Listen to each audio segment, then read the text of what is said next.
Hey guys, let's talk about living below your means, even if you live alone this coming year. I don't know about you, but I'm a deep thinker and I love thinking about how I'm gonna do things a little differently next year.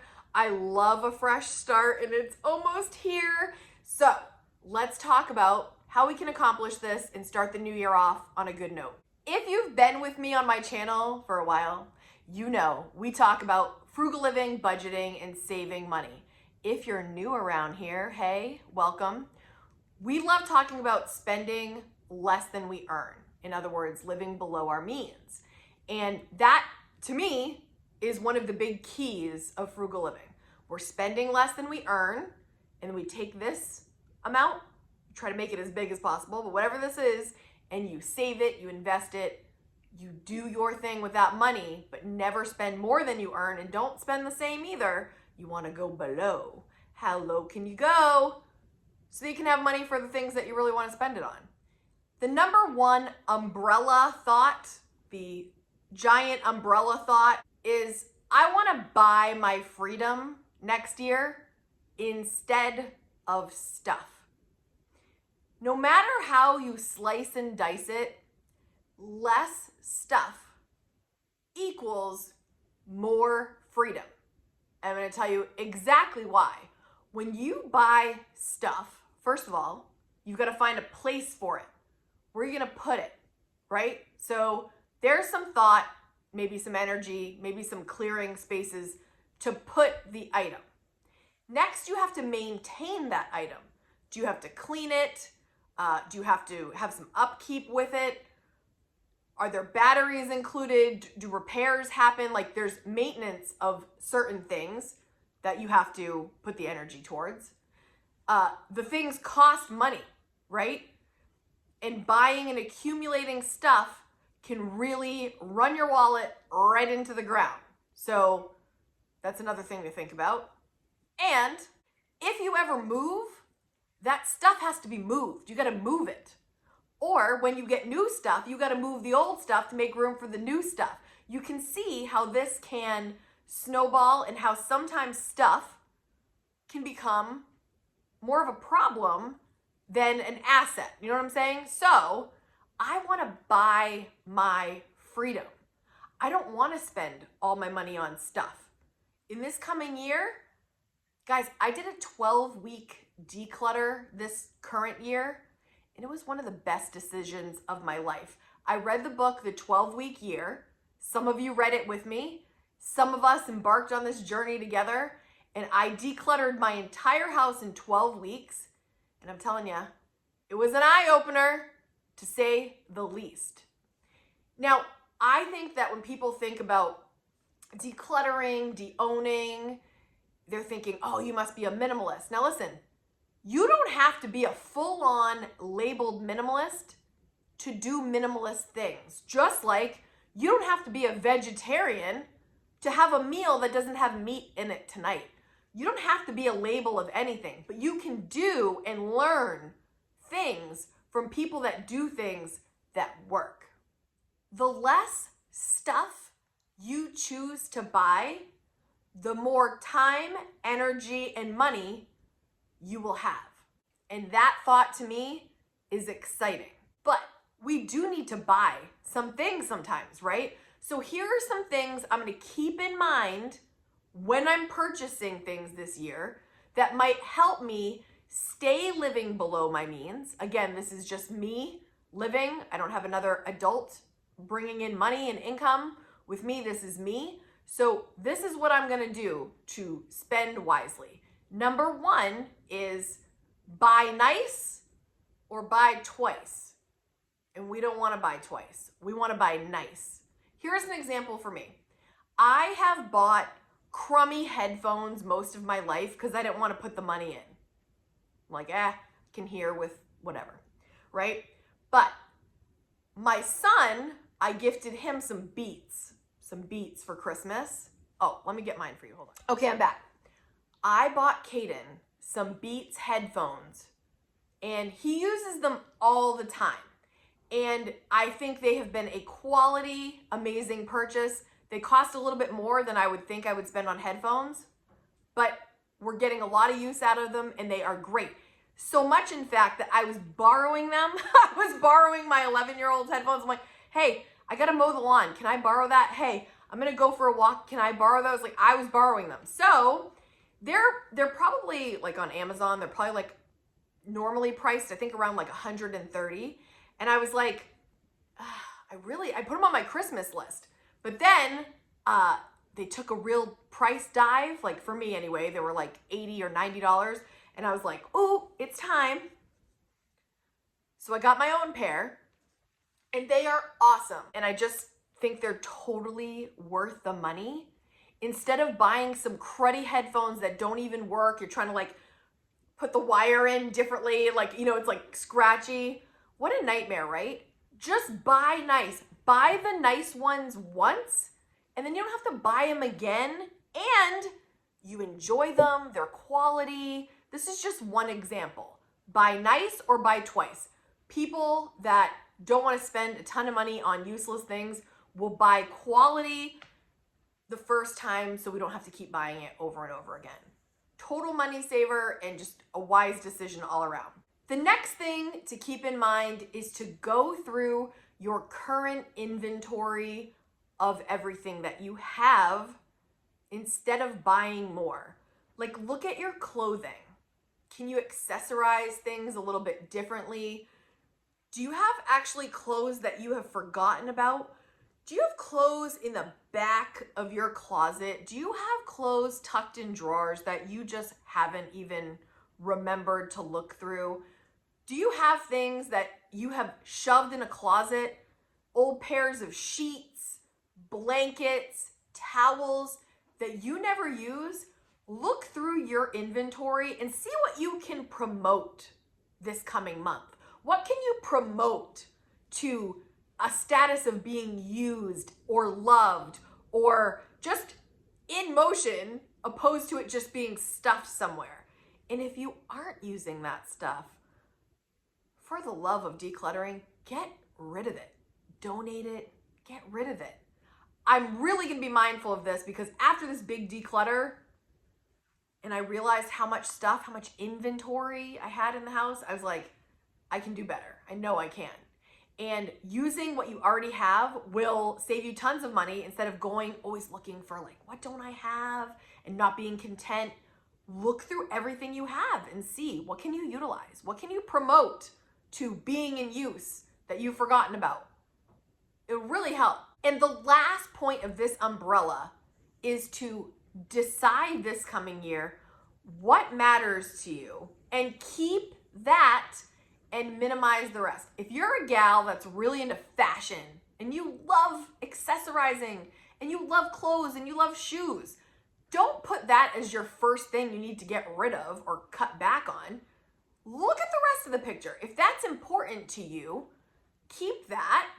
You know, be reasonable, but like don't get rid of it. If you're a man who loves a certain sport or something, you love golfing, you love fishing, I don't know, whatever you love, and you like this brings you lots of joy, don't think, well, I can't do that anymore. Like, don't start with the thing you're passionate about, right? Keep that. Find other ways that matter least. Decide what's important, keep that, and then minimize the rest. Do you get what I'm saying? Don't go for the jugular on the thing that is like the most important and brings you the most joy. No, find the less important things that really you could cut out and it, you know what I mean? You can just brush that right off. All right, the second umbrella thought. When I'm talking about umbrella thoughts, I've never said this to you, but it's like the big idea first, like the big concept. This one is more regarding mindset for this coming year, which is very important.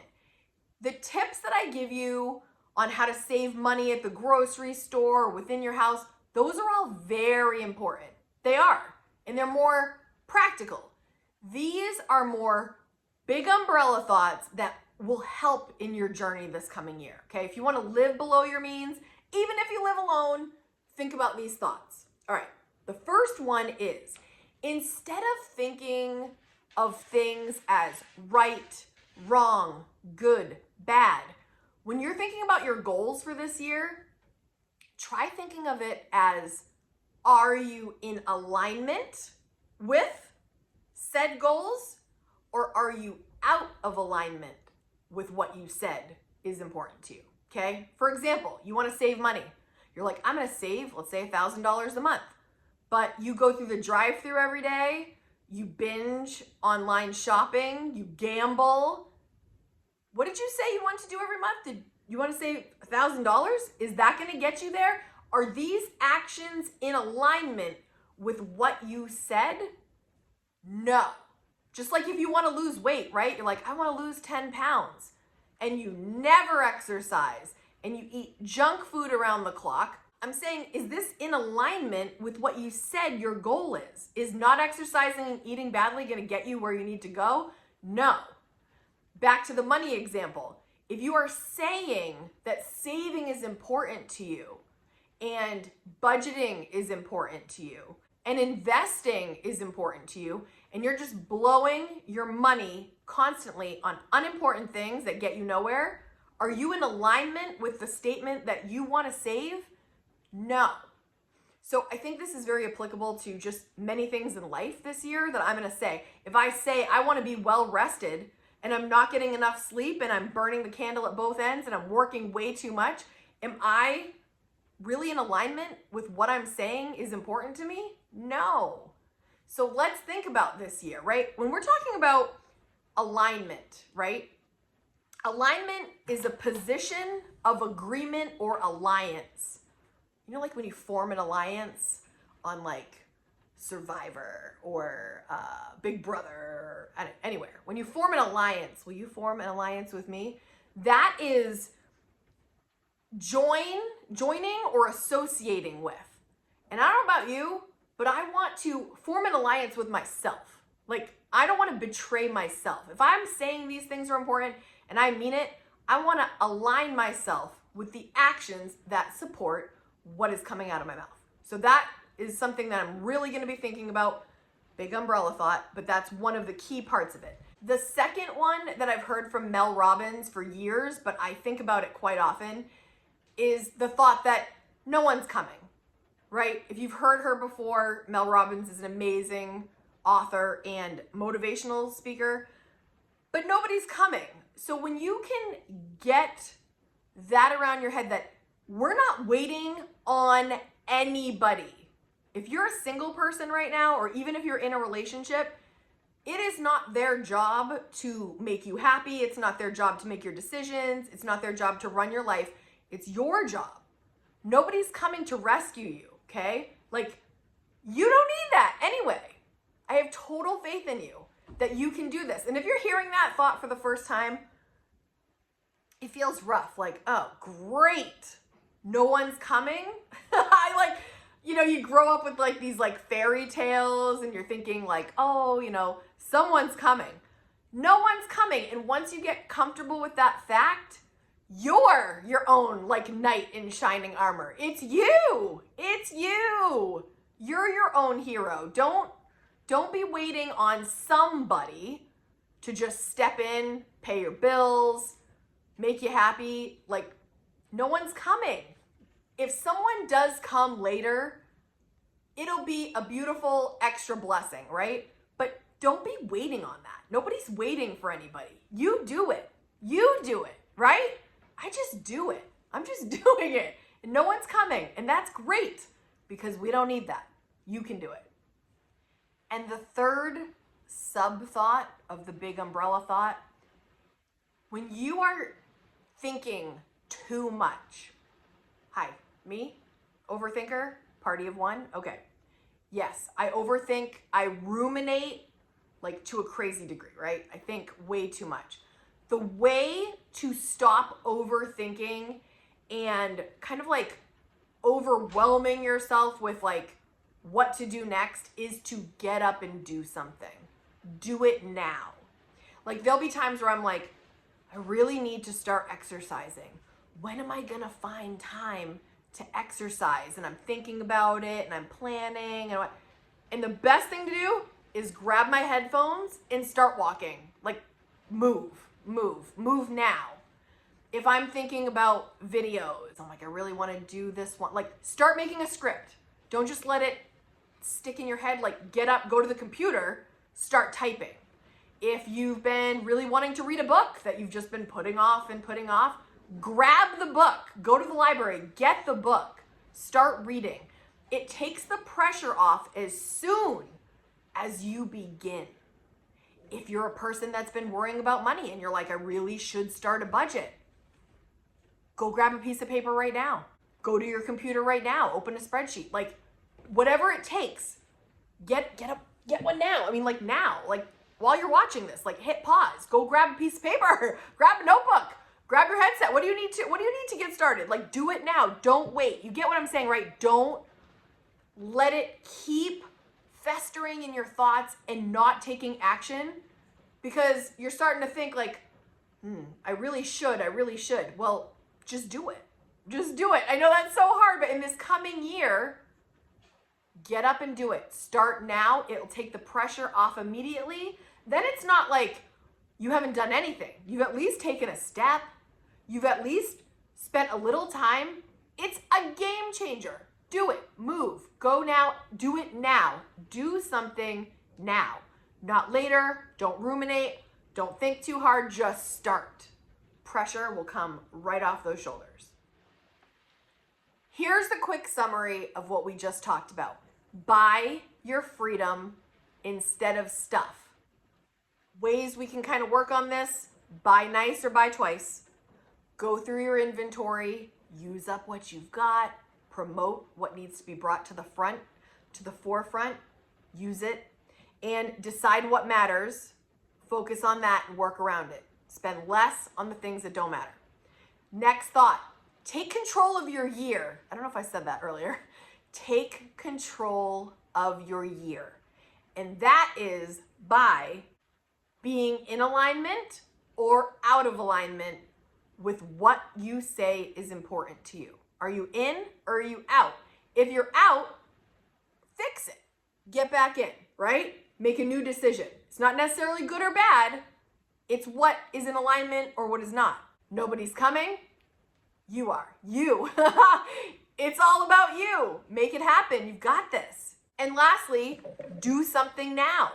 Don't wait. Do it now, not later. Now, like as you click out of this video, do it now. Now. Now is your turn. As the new year is coming into our life, what are you going to do to live below your means and really make this year better than the current year? What are you going to do? What is the thing or things that you're going to do to live below your means for a better new year? Let me know in the comments. I can't wait to read them. If you missed last week's video, you guys, we are starting No Spend January, of course, in the new year. Catch one video back if you missed that. And if you want more tips on how to live below your means, click on this right now, not later, now, and enjoy the next video. Thank you for being here, guys. See you in the next one. Bye.